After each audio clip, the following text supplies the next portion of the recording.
Señor los bendiga, amados hermanos. Buenos días. Es un privilegio y un gozo a la vez poder estar una vez más aquí en esta aula virtual, digámoslo así, ¿verdad?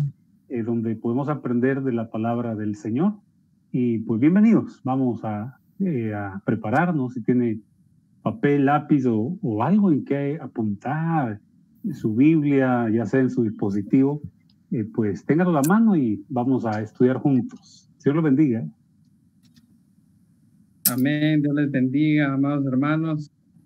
Y qué importante, pues, que quede anotado en nuestra mente, en nuestros pensamientos, y que baje a nuestros corazones también, ¿verdad? Dios les bendiga, ya estamos todos listos para aprender acá, en un ambiente de mucha alegría. Fíjense que hace un momento estábamos riéndonos y pues es deleitoso poder estar con gozo para poder enseñar la palabra del Señor. Amén. Amén. Buenos días a todos. De verdad que es un privilegio poder compartir con todos ustedes a través de este medio y pues a gozarnos en la palabra. Literalmente nos estamos gozando con la palabra esta mañana. Les recuerdo que el tema que estamos desarrollando en este momento es continuación del tema del domingo anterior. El tema que vimos fueron los antiministerios. Un tema necesario, ¿verdad? Un tema que debemos conocer, porque así como conocemos lo verdadero, también tenemos que conocer lo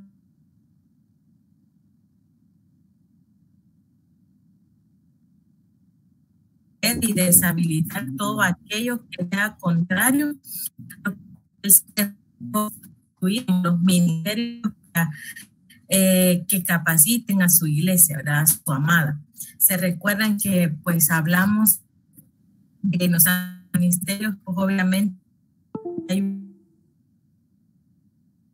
otros, pues a la luz de la palabra, pues tenemos que ir conociendo, ¿verdad? Para que podamos batallar y desechar, como les decía, contra eso, ¿verdad? Recuerden que nuestro tema base que hemos estado estudiando a lo largo de estos temas, de los ministerios, de los antiministerios, es que nos tiene que quedar bien claro que nuestro Señor Jesucristo, ¿verdad?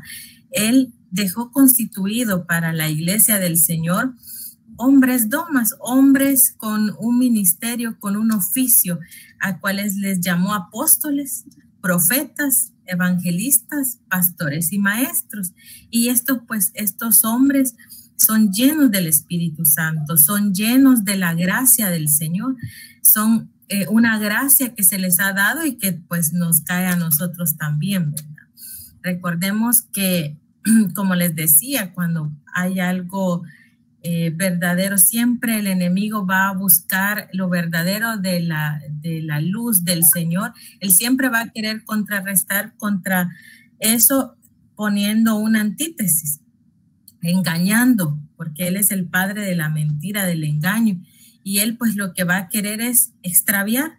Si los 5 ministerios que dejó constituido nuestro Señor eran para guiar a la iglesia, para capacitarla, para llevarla a la unidad de la fe, usted ya conoce todo lo que dice Efesios, pues el enemigo va a hacer todo lo contrario, y él lo que quiere hacer es extraviarlo, quiere engañarlo, extraviarlo y al final pues destruirlo, y él siempre va a poner un segundo camino, pero ese camino pues sabemos que va lleno de falsedades y lleno de, vea la imagen, vea usted y compare lo que el Señor ofrece en esa capacitación que nos está dando mientras la iglesia viene por su amada, pero el enemigo él va a querer siempre engañarnos, ¿verdad? Que el Señor lo reprende, y hoy con la enseñanza de esta mañana pues vamos a poder conocer todo aquello contrario a la luz.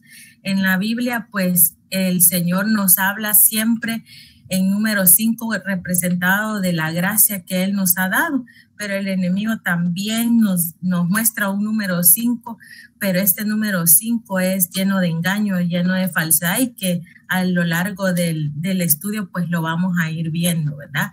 Como el Señor a la luz de la palabra nos muestra este engaño.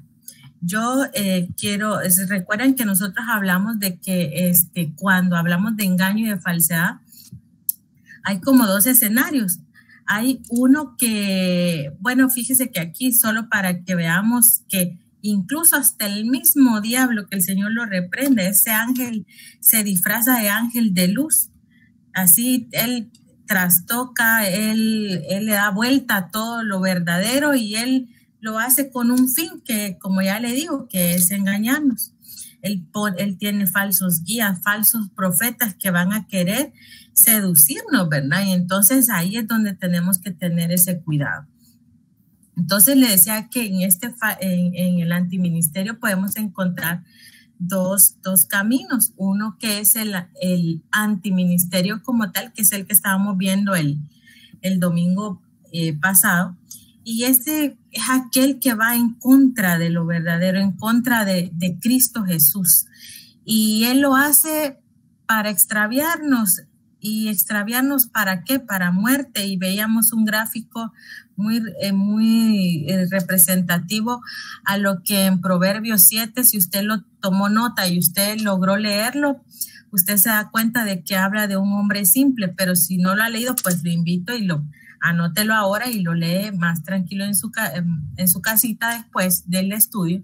Pero esta gráfica representa nada más lo que dice ese Proverbio 7, que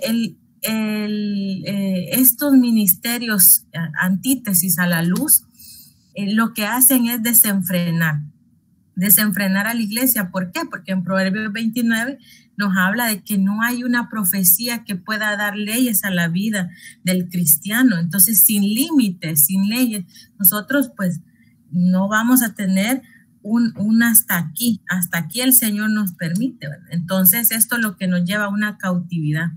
Usted sabe que la cautividad nos quita la libertad. Nos quita libertad en la palabra que el Señor nos ha dado, en el conocimiento que el Señor quiere darnos. El antiministerio lo que hace es hacernos presos. ¿Y para qué? ¿Para qué? Pues para hacer perecer al pueblo del Señor. En Oseas 4:6 pues habla de que por falta de conocimiento perece el pueblo del Señor. Y eso es lo que nosotros pues en el nombre de Jesús vamos a evitar con la palabra que hoy vamos a estudiar. Recuerden que cuando hablamos de antiministerios estamos hablando lo que es contrario, lo que es opuesto. Esa palabra me gusta mucho, lo que es opuesto, porque el enemigo se opone a que usted y yo, amado hermano, seamos bendecidos.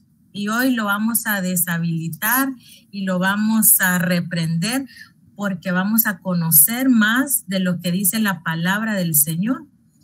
Yo voy a dejar el tiempo a mis hermanos. Esto solo era una breve introducción de lo que vimos anteriormente. Usted se recuerda que hablamos de ciertas características de los antiministerios y también hablamos de que debemos guardarnos de los antiministros, ¿verdad? De los ministros opuestos a lo que el Señor pues dejó constituido según Efesios 4.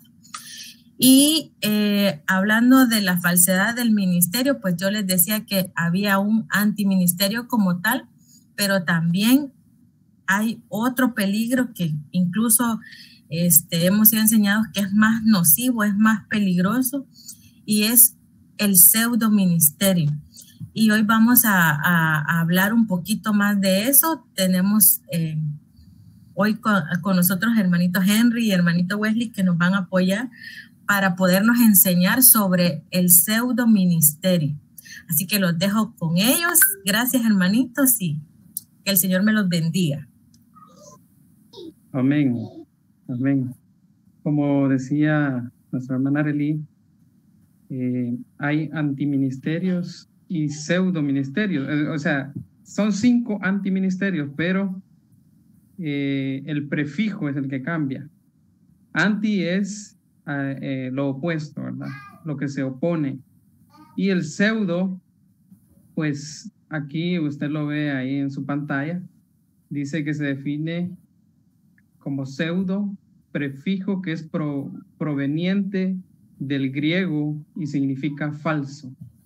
Indica una imitación, parecido, engañoso o falsedad. Entonces, bien tremendo porque cuando es parecido o similar, quiere decir que pudiera estar en medio de nosotros. Y si no tenemos el discernimiento para poder, o la luz, ¿verdad? Porque la luz es la palabra, la verdad. Entonces, si no tenemos ninguno de estos, ni la luz, ni la revelación, podemos estar, ¿verdad? Por eso es muy importante hablar de esto, porque pudiéramos tener a alguien dentro, en alguna congregación, que sea pseudo, porque se parece. Ya vamos a ver más adelante también cómo Abraham, siendo el padre de la fe, se unió a 5 reyes de la zona de Sodoma. Entonces imagínense qué delicado es el no tener esa revelación, porque ahí, bueno, quizá me estoy adelantando, pero Abraham ahí todavía no había sido cambiado su nombre, ahí se llamaba Abraham, y pues fue engañado. Entonces, el pseudo, eso es lo complicado, lo peligroso, que podamos ser seducidos o engañados de esta manera. Entonces, es bien importante, por eso, estudiar acerca de los 5 ministerios, y es por eso que quizás nos hemos tomado el tiempo de hablar bastante acerca de lo verdadero. Antes de que habláramos de lo falso, pues nos tomamos unos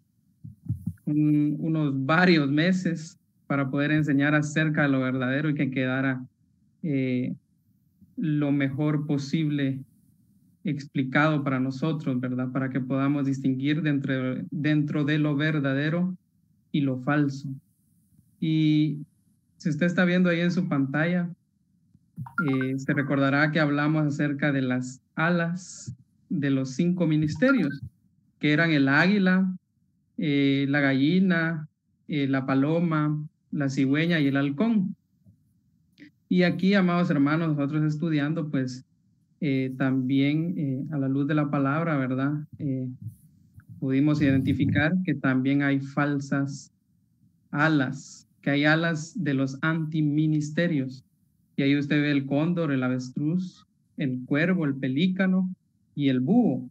Y fíjese que en Isaías 34:11 al 15, usted puede ver que ahí aparecen varias de estas aves y que son aves que les gusta estar en las ruinas y en la desolación y en la oscuridad. Y pasamos a la siguiente lámina para poder explicar un poquitito acerca de cada uno de estos. Vamos a ser bastante breves porque queremos ahondar en otras cosas, pero es importante también que podamos aprender un poquitito de esto. Dice, el cóndor dice que tiene similitud con el águila, pero esta ave, si usted vio la imagen anterior, esta ave tiene la cabeza descubierta. ¿Eso de qué es figura, amados hermanos? Que el águila tiene plumas en la cabeza, el águila tiene cobertura. El apóstol, que fue el ejemplo mayor que tuvimos, nuestro Señor Jesucristo, dijo, el que me recibe a mí, recibe al que me envió.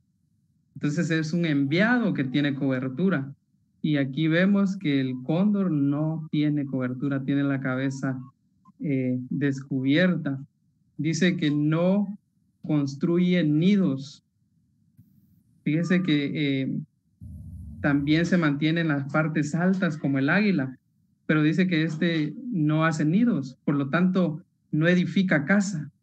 Y una de las funciones del apóstol es edificar casas, hacer en figura, ¿verdad? Nidos, enviar más pastores, expandirse. Y esta es figura de que el apóstol verdadero hace nidos, pero el falso apóstol no. Y luego dice que no cazan presas vivas, prefieren la carroña. A diferencia del águila, que el águila también es carroñera, pero también caza presas vivas. Y fíjese que a esta ave no le gusta cazar presas vivas. Escasamente, cuando estábamos estudiando esto, escasamente cazan presas vivas. Normalmente les gusta solo ir a agarrar lo que ya está en el suelo. Y esto figura de algunos ministros o falsos ministros que les gusta cazar en pecera, que no tienen mayor esfuerzo para poder ir en pos de aquellos necesitados, de las almas necesitadas. Estos no. Esto les gusta ir a agarrar quizá los que ya son convertidos y ofrecerle contrataciones y llevárselos. Entonces, y dice que es una ave involucrada con la muerte y la inmortalidad. Avancemos al avestruz. Recordémonos, amados hermanos, que la gallina es representada en figura como el profeta. Aquel versículo que dice que como la gallina cuida a sus polluelos. Pero fíjese que el avestruz dice que incluso no reconoce a sus propios hijos. Y aquí dice, no reconocen a sus propios hijos, les gusta las cosas que brillan. Fíjese qué tremendo, porque cuando el avestruz dice que está de pie y llega una persona y se le acerca, dice que agacha la cabeza. Y eso figura de que es que no tiene carácter, y el profeta debe de tener carácter. Y al contrario, cuando llega, porque cuando estudiábamos esto vimos que puede ser que llegue alguien, una mujer con un colgante, con un arete que brille, dice que el avestruz de inmediato se va a quererle quitar lo brillante. Y esto figura de que es de que van en pos de lo que brilla, en pos quizás de la plata, del dinero, ¿verdad? Qué tremendo, amados hermanos, que a través de los animales, en este caso de las aves, podamos aprender que también hay antiministerios.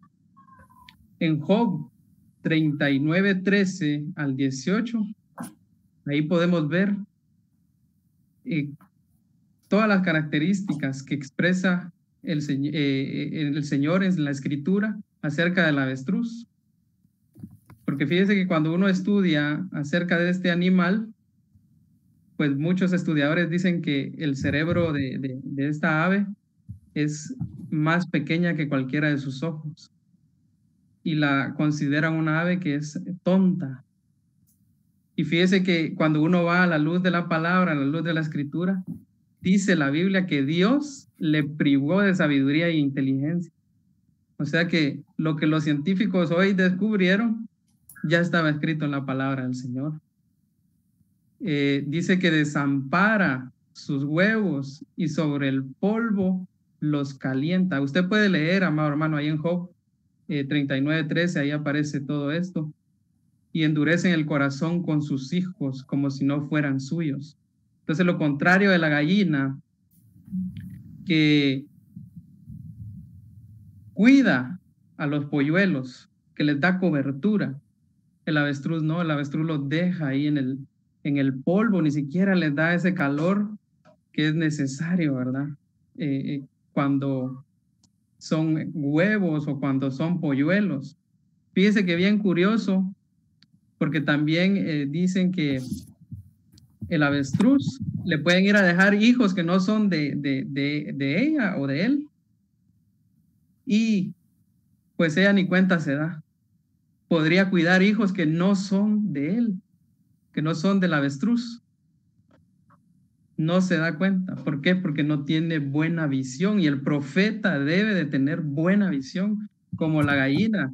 Se recuerda cuando estudiábamos, vimos que la gallina siempre está atenta, viendo a todos lados, tiene una perfecta visión, lo contrario del avestruz, que incluso no distingue entre sus hijos y los que no son.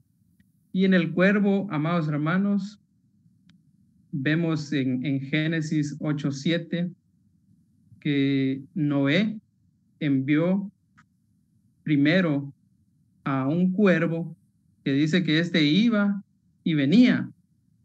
Y lo que Noé quería eran buenas noticias o noticias de ver si las aguas ya se habían secado. Pero en ningún momento dice que el cuervo llevó estas noticias. Y esta figura de un ministro que va y viene y ni siquiera se reporta o incluso ni tiene cobertura, ¿verdad?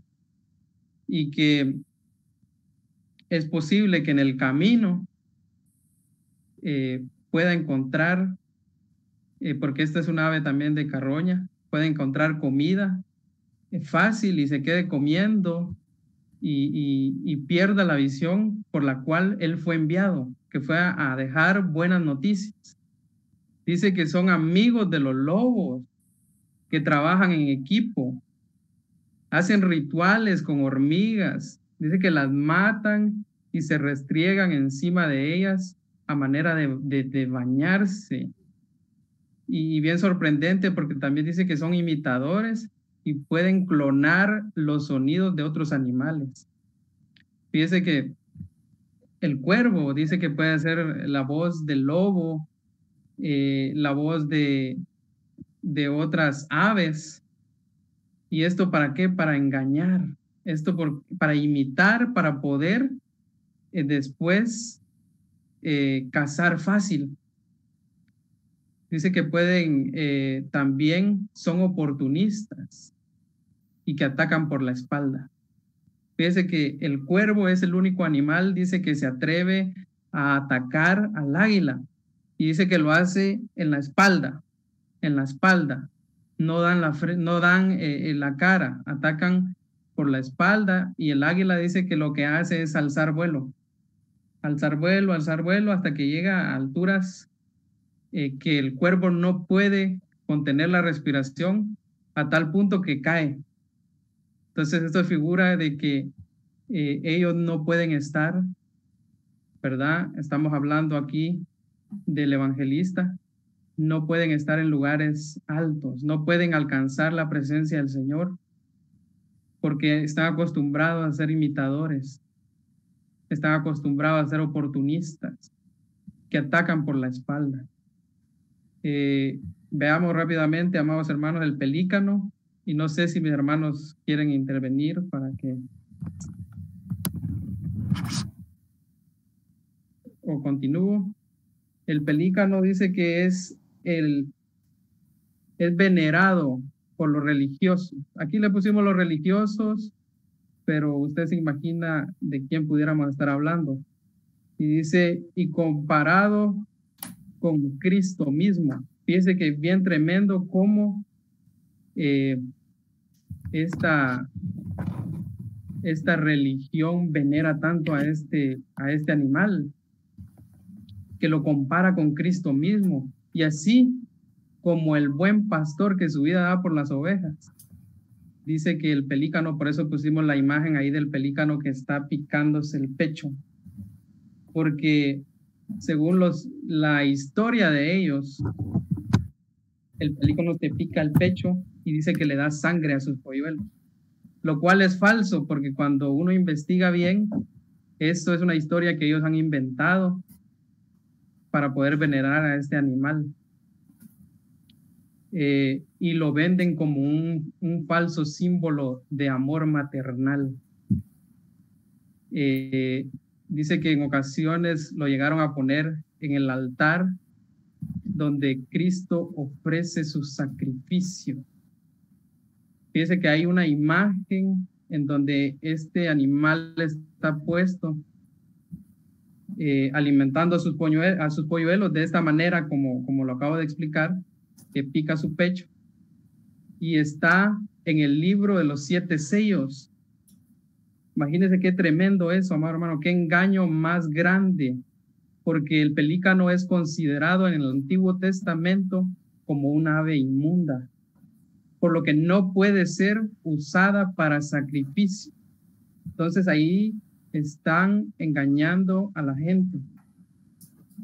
Y por cierto, que esto no lo saben muchos, solo lo saben los que tienen mayor jerarquía. Es decir, que lo manejan en lo oscuro, en lo secreto, y eso también es parte de las funciones de los antiministerios. Y voy a finalizar, amados hermanos, con el búho, que dice que es un símbolo de sabiduría, conocimiento, poder y misticismo. El búho, cuando se alimenta, traga sus presas sin masticarlas. Es decir, amado hermano, que el búho no digiere lo que se está comiendo. Y si no digiere lo que se está comiendo, lo que entrega no es de parte de Dios. Porque hemos sido enseñados que el maestro degusta la palabra, se come los rollos, los digiere y da de lo que ha comido, de lo que ha recibido. Pero lo ha digerido bien, lo ha investigado bien, lo ha estudiado bien, lo ha repasado. En cambio que estos no, estos se lo comen entero. Y les gusta la oscuridad y cazan de noche. Ya sabemos que nosotros somos luz, no oscuridad, por lo tanto, debemos, ¿verdad? Los ministros deben de moverse en la luz, no en la oscuridad. Todo lo que es secreto no es de parte de Dios. Nuestro apóstol nos enseñaba, apóstol Sergio, que él hace reuniones de pastores, pero que si alguien quiere llegar, las puertas están abiertas, porque no es nada secreto lo que se está hablando ahí. Entonces, definitivamente debemos de tener esto bien en claro. Y mis hermanos, no sé si quieren aportar. Hermano Wesley. Sí, solo, bueno, muy interesante todo lo que usted nos está compartiendo, porque y ciertamente en la escritura hay figuras de lo que son ministerios genuinos, pues queda claro que hay también una antítesis, en este caso en las alas, porque pues, cada ministerio tiene una cobertura que provee para cada uno de nosotros, y pues fácilmente representado en estas aves se puede notar claramente, ¿verdad? La antítesis. Y pues solo quería, digamos, comentar quizás o acotar el hecho de que dice la palabra en el Salmo 91, ¿verdad? Cuando dice que con sus plumas te cubrirá y debajo de sus alas, dice, estarás seguro. Entonces, que el Señor abra nuestros ojos y podamos ser alertados, ¿verdad? Tener la facilidad de discernimiento, porque los ministros muchas veces están alertando al pueblo, pero a veces el pueblo podríamos no tener el discernimiento necesario para saber que la única seguridad que nosotros podemos encontrar está en el Señor y en los ministros que Él ha habilitado. Vaya, puedo decir los ministros legales, ¿verdad?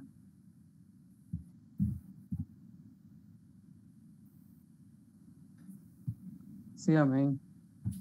Sí, y pues vemos a la luz de la escritura en varios pasajes de la Biblia que el número 5 está representado con los antiministerios. De hecho, nuestro pastor Rodrigo nos compartía el día de ayer en Nehemías 4:7, que ahí también, si usted lo puede leer, ahí está en figura los 5 antiministerios, y también lo podemos ver en Génesis 14:1-2, que habla de los reyes, 5 reyes de la región de Sodoma. Si avanzamos a la siguiente slide, ahí podemos ver que habían 5 reyes de la región de Sodoma, ¿verdad? Que tuvieron un conflicto con 4 reyes. Y ahí es donde yo decía, ¿verdad? Que el padre de la fe, Abraham, bueno, ahí era Abraham, se unió a los 5 reyes. Y usted lo puede leer en Génesis 14, 1 y 2. Yo creo que ahí solo aparece el versículo 1, pero en el 2 dice, ¿verdad? Le voy a leer. Dice, aconteció en los días de Azrael, rey de Sinar, Arioc, rey de Eleazar, Kedorlaomer, rey de Elam, y Tidal, rey de Goim. Estos eran los 4 reyes. Y en el versículo 2, usted lo puede leer en su Biblia porque no aparece ahí. Dice que estos hicieron guerra contra Bera, rey de Sodoma, contra Birsa, rey de Gomorra, contra Sinab, rey de Adma, contra Semer, rey de Seboim, y contra el rey de Bela, la cual es Zoar.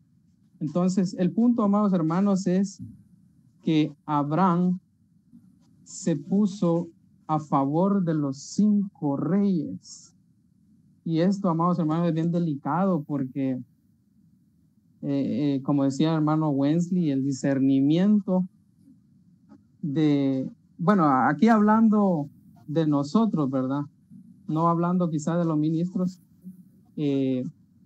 poder discernir entre los que son verdaderos y son falsos y no hacer alianza con antiministros, porque aquí en figura estos 5 reyes es figura de los antiministerios, y asimismo podemos seguir viendo que 5 fueron los gigantes que cayeron a manos de David, y esto lo encontramos en Crónicas 24 al 8, y ahí usted puede ver, amado hermano, que aquí aparecen 4 gigantes que cayeron en manos de David y de también sus siervos. Y Masel, pues son 5, y es figura también de los 5 antiministerios. Por eso es que lo traíamos a manera de que podamos tener luz, ¿verdad? En la escritura, de que hay muchos ejemplos. Aquí traemos algunos, pero hay más ejemplos de que en los cuales podemos ver que están representados los 5 antiministerios. Y quizás vamos a pasar al siguiente slide, y ahí vemos que también vuelven a aparecer 5 hijos que tuvieron Abraham con Cetura, y estos se llamaban madianitas. ¿Y por qué traemos a colación a los madianitas? Porque ellos eran enemigos directos del pueblo de Israel, y nosotros somos el Israel espiritual, y pues estos están en contra de que nosotros podamos ser formados. La misión de los antiministerios pues es que nosotros no seamos formados, que no seamos capacitados, como decía nuestra hermana Arely, que seamos llevados hacia un camino que es falso y no al camino verdadero. Entonces los de Madián fueron aquellos que compraron a José, usted se recordará, fueron los que llevaron a José a Egipto. Y también dice la Biblia que tuvieron atemorizados al pueblo de Israel por 7 años, devastaron los sembrados y se apoderaban de los ganados hasta que los llevaron a la pobreza, hasta que el Señor vino y levantó a un libertador llamado Gedeón. Yo creo que usted se puede esa historia, pero el punto es que los madianitas eran enemigos declarados del pueblo de Israel. Y curiosamente son 5 los hijos, y ahí usted está viendo los nombres de cada uno de ellos y cómo a la luz de la palabra podemos ver lo que significa cada uno de ellos y lo que pueden repercutir para la novia, para la iglesia. Por ejemplo, dice Efa, y el versículo usted lo puede hallar en Génesis 25:4, Dice que Efa es oscuridad, que es tiniebla. Y pues ya mencionamos, ¿verdad? Que todo lo que se trabaja en oscuridad, en escondido, no es de parte de Dios. Fíjense que es bien interesante ver en algunas religiones que hay ciertas cosas que le son permitidas poderlas ver al pueblo y cosas que no. Por ejemplo, a mí una vez me contó alguien que la Santa Cena era únicamente para los más privilegiados, que los demás no podían tomarlo. Miren qué tremendo. Es como que los de la élite, los de allá arriba sí pueden obtener algunos beneficios y el pueblo no. Eso definitivamente no es así. Entonces ahí podemos ver el ejemplo, ¿verdad? Que hacen cosas a escondidas, cosas que no deberían de ser así porque estamos en el periodo de la gracia. El Señor Jesús rasgó el velo y nosotros podemos acceder hacia el lugar santísimo. Y no hay por qué no se nos permita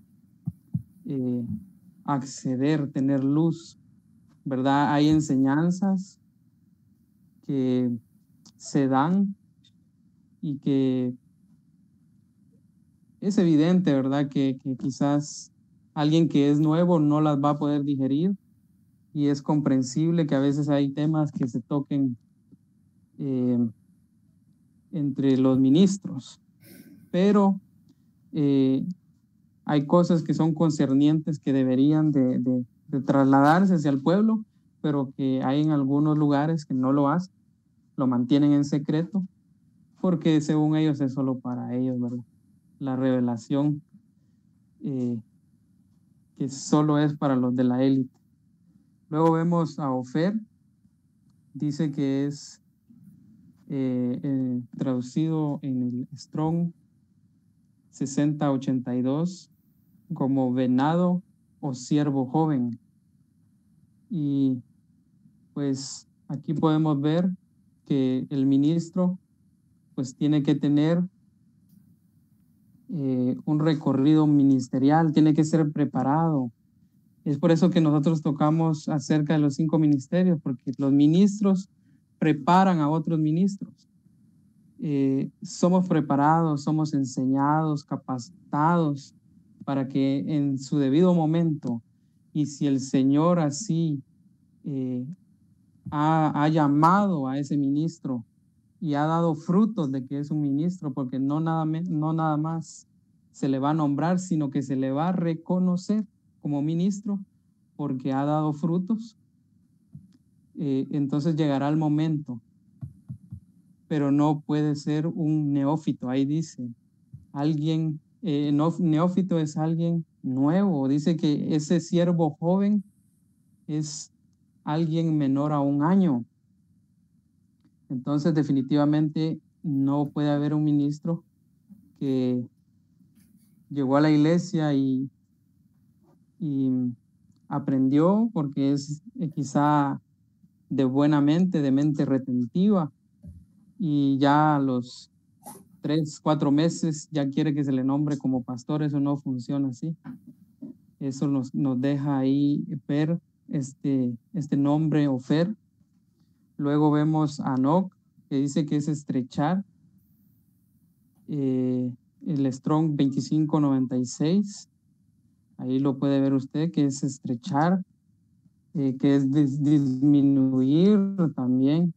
Y tiene una raíz que dice que del H2614, que es ahogar y que es ahorcar, de lo cual podemos ver que está íntimamente ligado con los gabaonitas. ¿Por qué? Porque se estrechan, se disminuyen, se hacen menos, y eso fue lo que hicieron los gabaonitas. Se hicieron chiquititos, humildes, que venían de lejos, que habían pasado sol, hambre. Entonces, eso no es así. Somos hijos de Dios, no tenemos por qué ir a dar lástima a ningún lado, y un ministro no tiene por qué hacer eso, porque es un hijo de Dios, y aunque no predicamos únicamente la prosperidad material, pero definitivamente que un ministro de Dios es respaldado por el Señor, tanto espiritualmente como también económicamente. Y dice, y también está íntimamente ligado con los gabaonitas porque estos ahogan y ahorcan. Y los gabaonitas, si nos recordamos de la historia, cuando David dio a 7 personas entregadas a los gabaonitas para que el Señor tuviera misericordia del pueblo de Israel, pues esto lo que hicieron fue ahorcarlos. Y luego vemos Yada, que es conocer, conocimiento, y Elda, que es Dios de sabiduría. Pero quizá por el tiempo nos vamos a pasar al siguiente, amados hermanos. Ahí usted sigue estudiando en el nombre del Señor y vemos a los gabaonitas. Y para poder entrar a hablar acerca de los gabaonitas que engañaron a Josué, pues quisiéramos hablar de qué significa el nombre o qué significa ellos, qué representan ellos. Dice que en el hebreo son habitantes de la colina, de la loma o del monte. Y esto es figura de que como son pseudo ministerios también que pueden entrar, pues estos tienden a estar imitando y se mantienen en lugares altos y definitivamente engañan a través de quizás hacer show, quizás hacer actos quizás proféticos que han visto de otros ministros como son imitadores y aparentan estar en un lugar alto. Y en Salmos 104:18, ahí usted lo puede leer, dice que son cabras monteses. Y la cabra tiene la capacidad, al igual que la oveja, de tener partos dobles y triples. Entonces ahí podemos ver que son imitadores. Luego en Josué 9:4 vemos que se hicieron pasar por embajadores. ¿Y qué es un embajador? Es un representante oficial de un estado ante otro. También representan a alguien. En el caso de un ministro genuino representa a Dios, pero el antiministerio representa al anticristo, que el Señor lo reprenda. Porque en 2 Corintios 5:20 dice, así decía Pablo, así que somos embajadores en nombre de Cristo, como si Dios rogase por medio de nosotros, o rogamos en el nombre de Cristo, reconciliados con Dios. Entonces, el verdadero embajador es aquel que reconcilia al pueblo con Cristo. Amados hermanos, hermana Arely, hermano Wensley, si me apoyan acá, quisieran aportar. Solamente quisiera, agregar, quizás a manera de comentario, ¿verdad? El hecho de que un embajador está, digamos, autorizado, habilitado y para ser el portavoz de la autoridad que lo ha enviado. Es decir, él no es una entidad absoluta, sino que él está respondiendo a los intereses de una autoridad superior. Entonces, desde ese punto de vista, ellos están representando a una autoridad superior. Entonces, un embajador o un falso ministro que se constituya un embajador, pues obviamente estaría representando a una potestad del lado de las tinieblas. Entonces, esto es más, es más complicado de lo que creemos, ¿verdad? Porque no quiero decirlo así, ¿verdad? Pero en congregaciones donde fluyen ministerios que son falsos.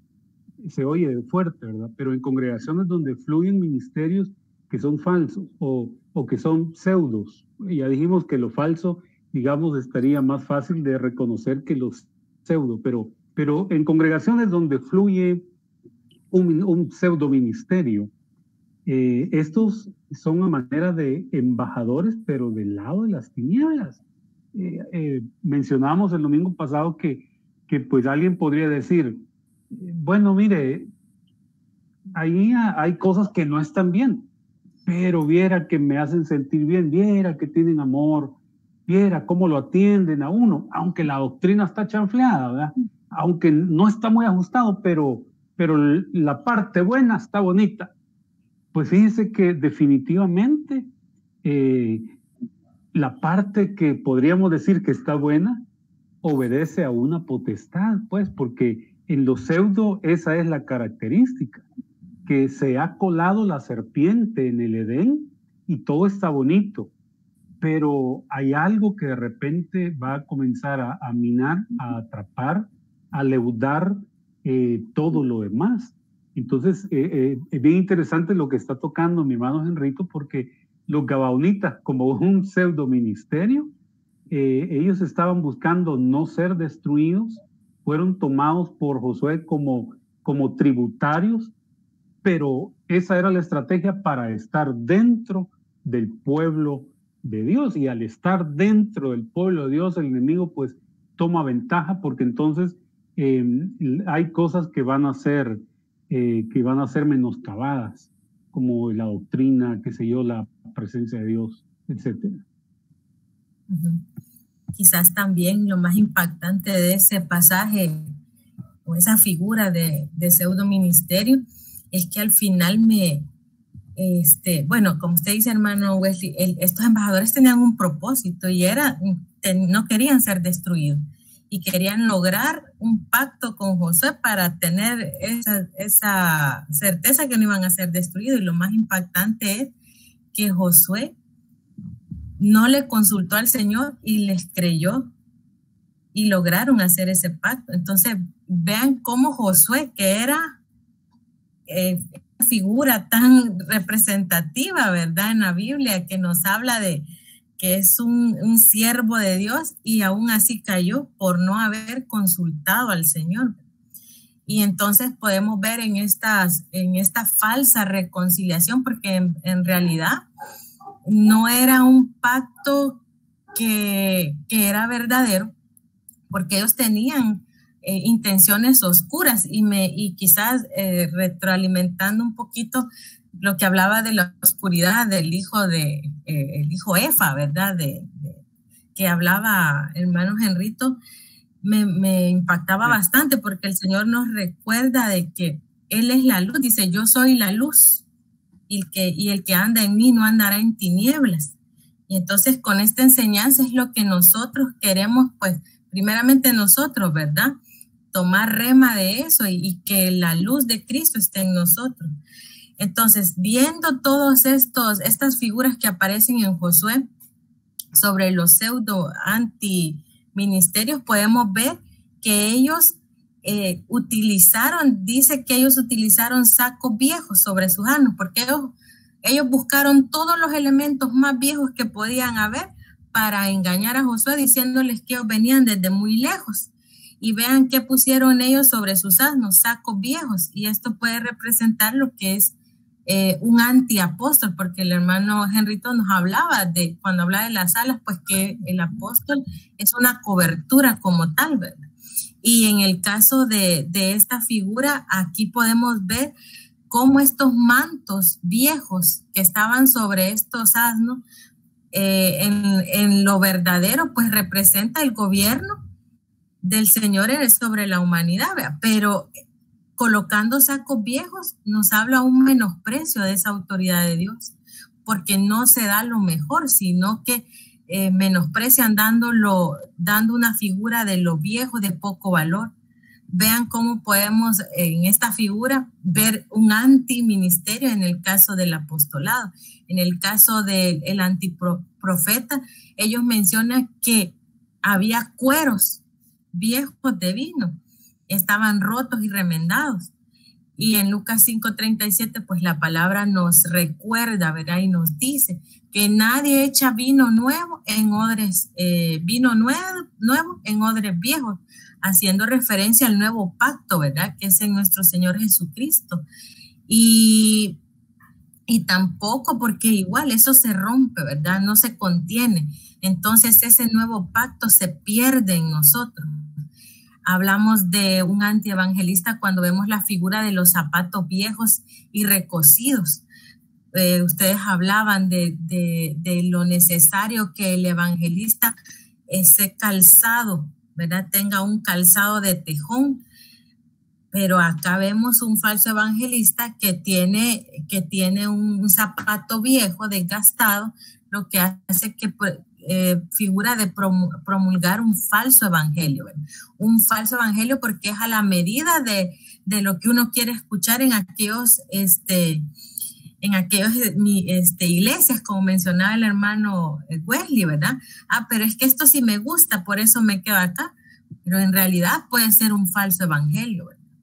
Luego, podíamos ver también en la figura del antipastor o el ministerio antipastoral, que ellos también, ellos llevaban vestiduras viejas, ¿verdad? Paños nuevos, paños viejos, estaban surcidos, remendados, ¿verdad? Entonces, recordemos que el pastor es el que viste a la novia del Cordero para las bodas. Lo viste con lino fino, ¿verdad? Sabemos que el lino fino son las acciones justas de los santos, pero en la Biblia podemos ver la figura de aquel que entró sin estar vestido de bodas, ¿verdad? Porque él estaba contrario, o más bien es alguien que no se sujeta a la doctrina verdadera del Señor, ¿verdad?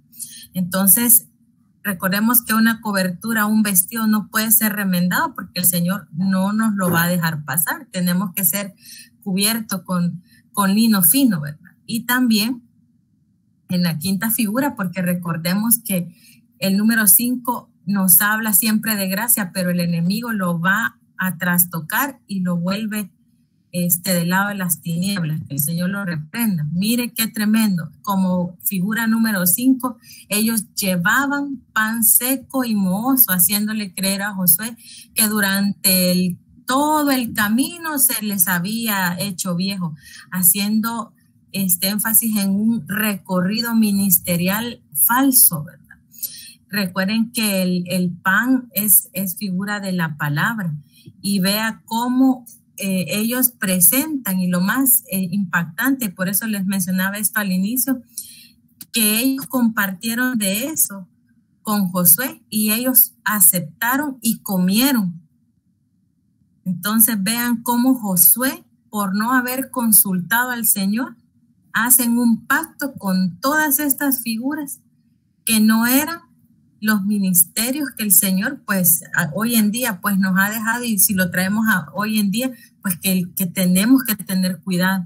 Primero, de consultar al Señor y pedirle ese discernimiento para que todo aquello que se acerque, como ministerio para nuestra vida, como el que va a capacitar nuestra vida, el que nos va a guiar, tener la seguridad que no nos está engañando, que no nos está dando elementos que parecen que son de bendición, pero que tras eso y ocultamente ellos están trabajando o haciendo un plan, así como estos gabaonitas que fueron con astucia a engañar a Josué, ¿verdad? Solamente quería aportar eso, ¿verdad? Y bueno, acá está lo que el hermanito Henry nos mencionaba también, ¿verdad? Que en la Biblia nos habla de ministros genuinos, y esto él lo mencionó, ¿verdad? Que está en 2 de Corintios, para que usted lo anote y usted se deleite, sabiendo que nuestro Señor se preocupó por usted y por mí para dejar embajadores en nombre de Cristo, así como dijo el hermanito Wesley, habilitados para que nos den esa cobertura preciosa que son los 5 ministerios, ¿verdad? Y bueno, que en Primera Pedro nos recuerda que nosotros como iglesia pues tenemos que ser humildes bajo esa poderosa mano de Dios que representa los 5 ministerios. ¿Para qué? Para que a su debido tiempo pues seamos exaltados para la gloria del Señor. Amén. Bueno, eso me hacía recordar una figura que estaba leyendo aquí, pero pues no hay más tiempo. Pero si ustedes recuerdan en aquella parábola de Jeroboam, cuando los árboles están buscando un rey, y entonces llega el momento de presentarse como rey a la zarza.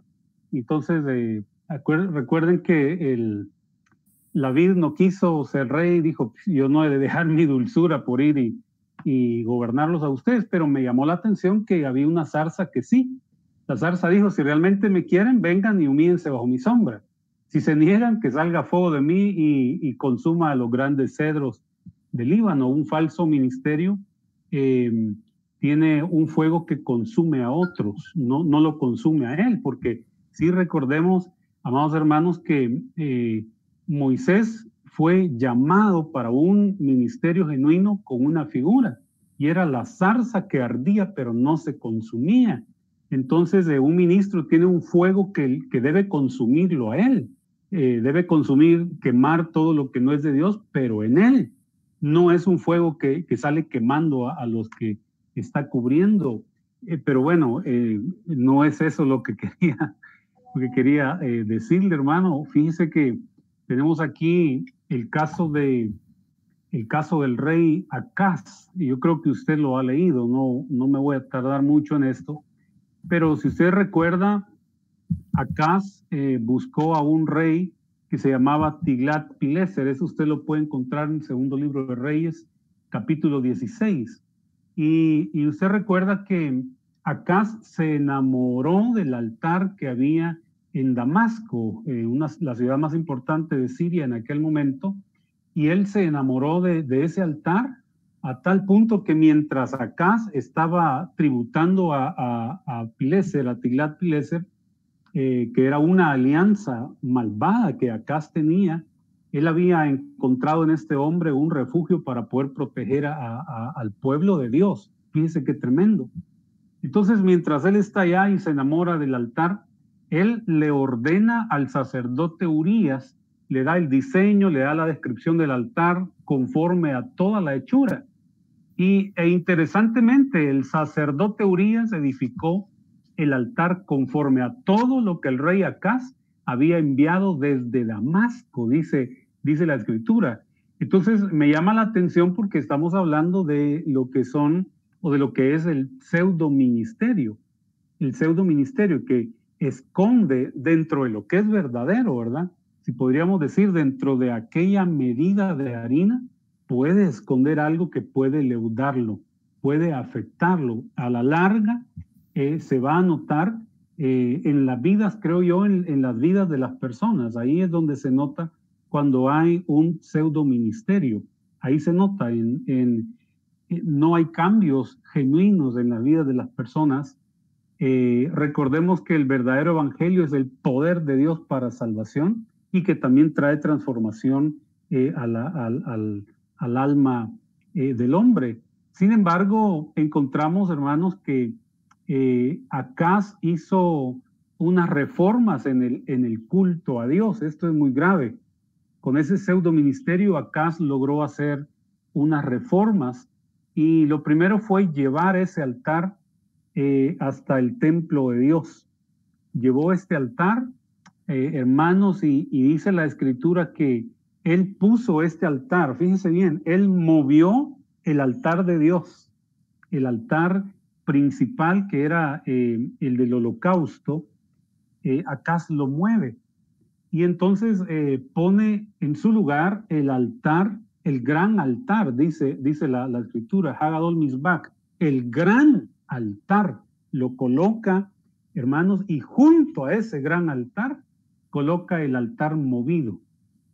Hizo un gran relajo, hermano. Yo creo que él dijo, bueno, hoy se ve más bonito el templo, ¿verdad? Está bien bonito y al fin, históricamente nadie ha cambiado nada en siglos, pero yo lo voy a hacer. Y hermano, no se trataba solo de cambiar las posiciones de los altares. Al cambiar la posición del altar, iba a cambiar algo en lo espiritual también. Porque los altares, hermanos, son lugares dimensionales de acceso. Son lugares dimensionales, hermanos, de manifestación. Entonces, ese altar, él lo mueve. Y fíjense que quiero leerle el segundo libro de Reyes, capítulo 16, y el verso 16. Dice, e hizo el sacerdote Urías conforme a todas las cosas que el rey Acaz le mandó. Entonces veamos la potestad a la que Acaz obedecía. Tiglat-Pileser figura de una potestad, y luego él toma la copia del altar donde él adoraba, y entonces le dice a su sacerdote que la replique. Entonces Tiglat-Pileser está, hermanos, reproducido en Acaz, y Acaz está reproducido también en un sacerdote, hermano, que el Señor había establecido, pero lamentablemente él se vendió al deseo del rey. Y dice la escritura que hizo algunos cambios. Los cambios que hizo los tenemos en una lámina ahí, se los he ordenado para que podamos comprenderlos mejor. Y número 1, quitó los tableros de las basas. Número 2, quitó las fuentes. Número 3, quitó el mar de sobre los bueyes. Número 4, situó el mar sobre el suelo de piedras. El quinto cambio que él hizo es que quitó el pórtico para el reposo. Esa era un área amplia. Ya cuando vemos, hermanos, la imagen del templo de Salomón, nos damos cuenta que ahí había un espacio muy grande para que en el día de reposo la gente pudiera estar ahí, en el templo, en ese espacio consagrado para eso, pero el rey lo clausuró. También hizo otra reforma, y es que quitó el pasadizo del rey. Todo esto tiene su figura, su explicación, pero hermano, mire todas las reformas que él hizo. Todas las reformas que él hizo. Entonces, en el templo de Salomón no solo había una fuente como en el tabernáculo de Moisés, en el templo de Salomón habían 11 fuentes, 5 acá a un lado, 5 a otro lado, y la fuente principal que en la escritura se le encuentra como un mar. Así lo traduce, como el mar, pero esa fuente era grande. Dicen algunos diccionarios que medía 5 metros de circunferencia, era una fuente muy grande, y estaba subida sobre bueyes de bronce, ¿verdad? Que la estaban cargando. Los bueyes entendemos que son figuras de los ministros. La fuente, hermano, es una figura extraordinaria de purificación, es figura del bautismo, figura de la palabra, figura de descontaminación. Mire lo que acá se hizo. De veras, hermano, que este rey se ganó el juicio de Dios. De hecho, en Isaías capítulo 7, el profeta Isaías le viene una profecía de parte de Dios a él y le dice cómo es que la nación va a ser entregada en juicio por esto que él ha hecho. En Isaías 7 usted lo puede encontrar. De hecho, aquella porción que dice, y he aquí, esto te servirá de señales. La Virgen concebirá y dará a luz un hijo. Y dice, y antes que él sepa decir papá, antes que él coma miel y mantequilla, el juicio es certero. Ese juicio lo emite Isaías de parte de Dios por los cambios que Acaz había hecho en el templo, y cómo él, hermanos, siendo un ministro, un pseudo ministro, llevó al pueblo a la idolatría, a errar, a tropezar en su búsqueda del Señor. Entonces, hermano, es bien interesante. Ahora, quiero concluir con lo siguiente, y es el hecho de que Acaz hizo este altar de acuerdo a las medidas que Tiglat-Pileser le había dado. Pero fíjense que el templo de Salomón, que era el templo que estaba en funciones, pues ya no era el tabernáculo de Moisés, sino el templo de Salomón en funciones, fue diseñado, si usted recuerda, por el rey David. Antes de morir, él dejó todo, hasta la provisión para que se construyera también ese templo. Sin embargo, dice la palabra del Señor en primer libro de Crónicas 28:19. Dijo David, todas estas cosas, dijo David, me fueron trazadas por la mano de Jehová, que me hizo entender todas las obras del diseño. Dijo además David a Salomón su hijo, anímate y esfuérzate y pon manos a la obra. No temas, no desmayes, porque Jehová, Dios, mi Dios, estará contigo. Él no te dejará ni te desamparará hasta que acabes toda la obra para el servicio de la casa de Dios. Entonces me llamó la atención que la obra de este templo fue trazado por un ministerio genuino que describe aquí como la mano de Jehová, que le hizo entender la obra de ese diseño. Entonces, hermano, si la mano de Jehová hace entender a los ministros genuinos cuál es el diseño del tabernáculo, pues por antítesis y casi que por lógica, no sería la mano de Jehová, hermanos, que está participando en el pseudo ministerio. Ahí sí de veras, mi hermano, que como que hay mano peluda, ¿verdad? En esos pseudo ministerios, ¿verdad? Porque no es la mano del Señor. Entonces, hermanos, que el Señor nos ayude definitivamente para estar alertas, porque usted y yo no queremos ser engañados, hermano. No queremos ser entretenidos ni tropezados en el camino por un ministro que es pseudo. Si es falso, rápido lo distinguimos, ¿verdad? Pero si es pseudo y que nos haga errar en el camino, hermano, así la cosa es como preocupante. No sé qué dice usted.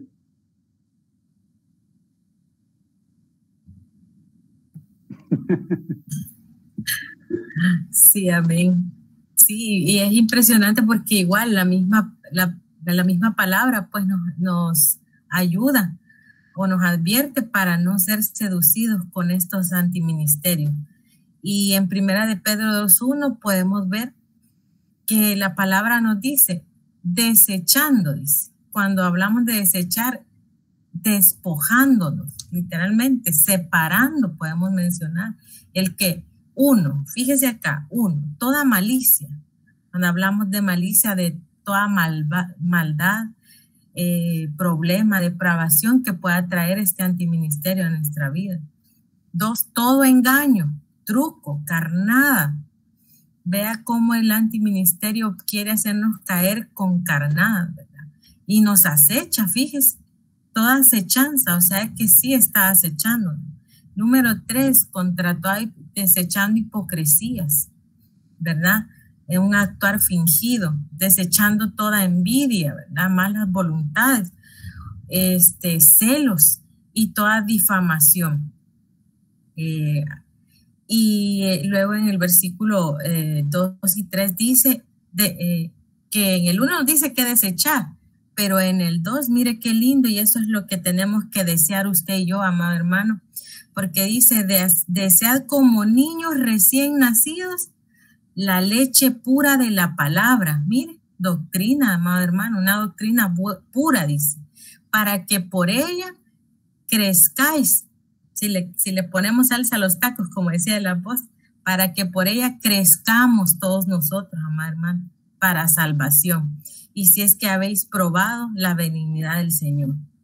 Mire qué hermoso. Entonces la palabra misma nos dice, cuidado, no sean seducidos y desechen todo eso y anhelen la buena doctrina. ¿Por qué la buena doctrina? Porque el Señor Jesús nos dice que si nosotros permanecemos en su palabra verdadera, en su buena palabra, serán mis discípulos, dice Juan 8:31. Y en el 32 nos dice que conoceremos que la verdad. Y la verdad nos hará libre, hermano.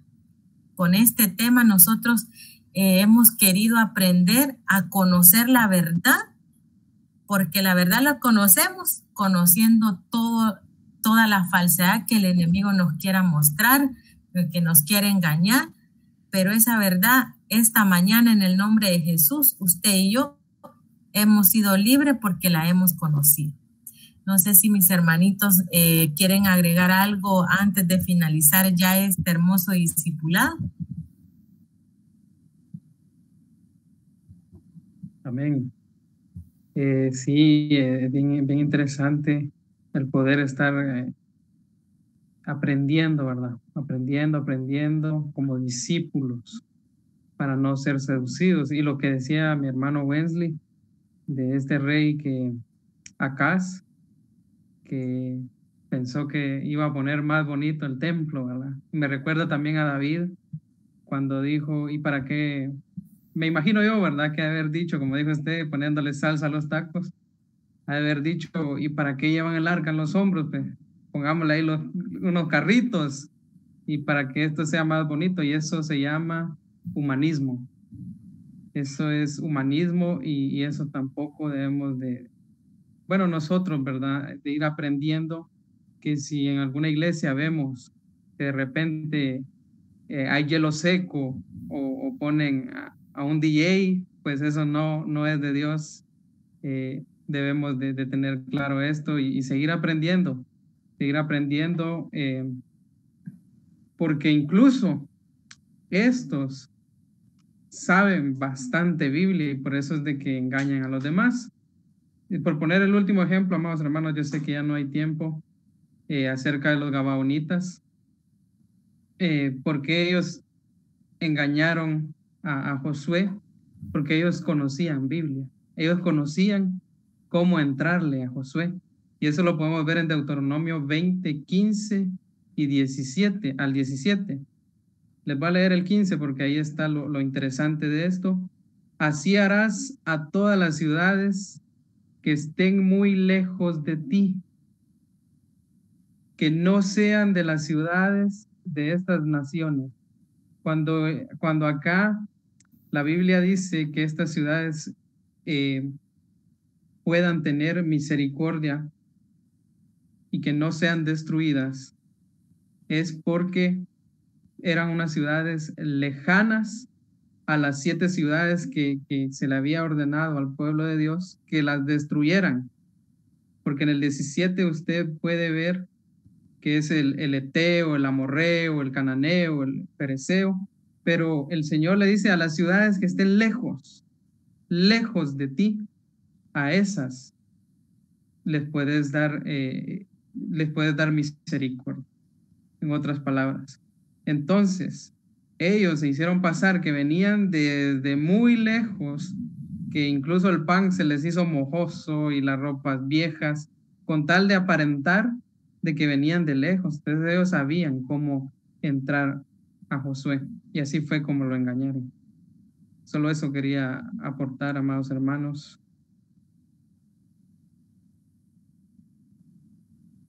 Bueno, entonces con esto, amados hermanos, estaríamos finalizando el tema. Espero en el Señor pues que hayan sido bendecidos así como lo hemos sido nosotros. Nos vemos pronto en el culto devocional precioso que el Señor pues ya nos preparó. Buen pan, el pan del día de hoy, ¿verdad? Nada de pan viejo y pues a gozarnos en la fiesta del Señor de esta mañana. Amén. Bendiciones, amados hermanos. Amén. El Señor los bendiga.